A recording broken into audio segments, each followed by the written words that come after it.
Sam, pretty encouraging the last 3 weeks, but was that, a bit of a sober reminder heading into this pre-season of, like the work that you've got to do ahead, I guess? Oh, today was disappointing. So you got to the 5 minutes ago, and I didn't really know how to think. There's a part of me that was thinking about today, and disappointing. We just didn't have the energy and the spark and what was needed. We knew that against Freo, it's going to be a grind of a game. We're going to have to work really hard for a long time to break them down, and we just couldn't do it today. We couldn't find a way, and tried lots of different things, and we never could bridge that 4-goal gap at any stage. So it was a challenging day. And then there's a part of me that was thinking about the bigger picture, and we're making progress, not as quick as some people think. We've finished 16th. So, we have to remember that we've got an enormous amount of work to do to compete against the sides that are going to be playing for the next 5 weeks.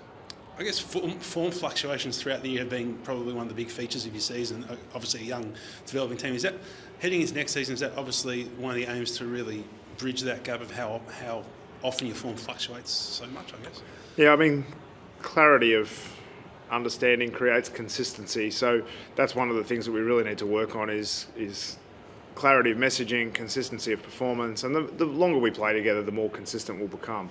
But our best patches of footy were pretty good and pretty potent, but they were a long way apart, particularly in the early part of the year. They got a little bit more regular.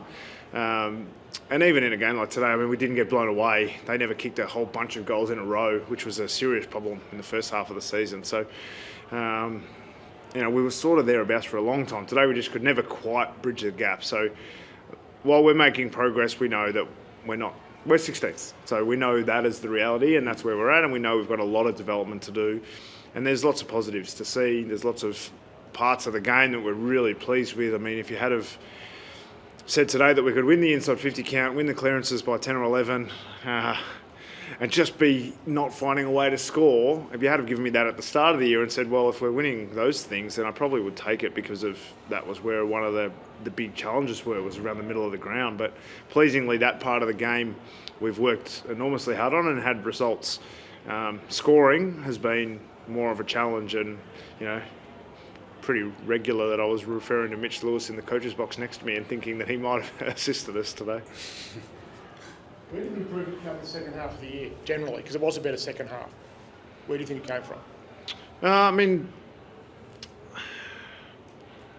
The improvement in the second half of the year, I think a lot of it came from finding something that worked for us. I think as a coach, you have some philosophies that you want to embed, and also you need to work with your squad about what their strengths are, how they can perform at their best.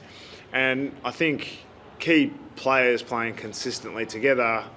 I think the obvious one is Mitch Lewis, but even someone like Josh Weddle, who comes into the side, and then Seamus Mitchell, they sort of came into the side around that time, and then we're able to play a lot of footy consistently together. And when we were able to do that, we found a couple of things that worked well for us, and over time opposition took it away. So then we need to continue to master our craft and to be better at it, which has been an ongoing challenge for our group and for every group. You need some things that you do week in and week out, and we're just finding it now, and so it's a little bit, I think everyone's a bit disappointed the season's over. James has obviously played another real lone hand in defence.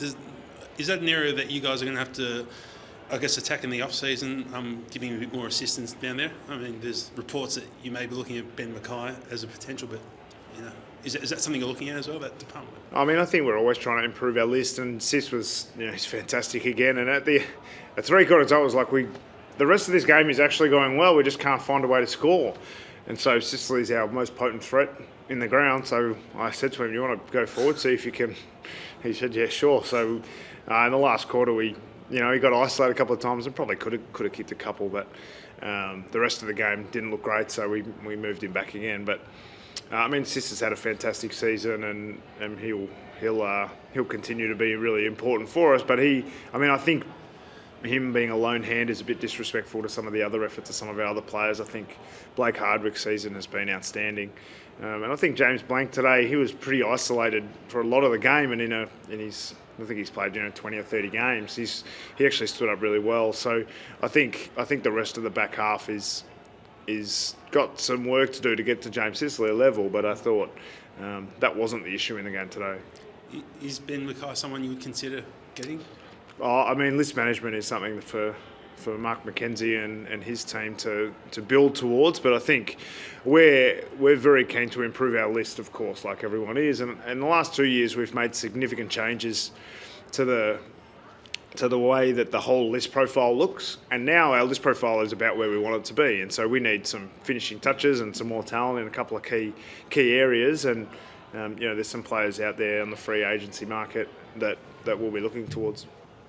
So 5 years now since finals, are you getting impatient? Supporters understand what's going on, but there's a bit of impatience there, and they'd love to get back to September. How do you feel about all that? Are you getting impatient as well, or do you just think it's process and small steps?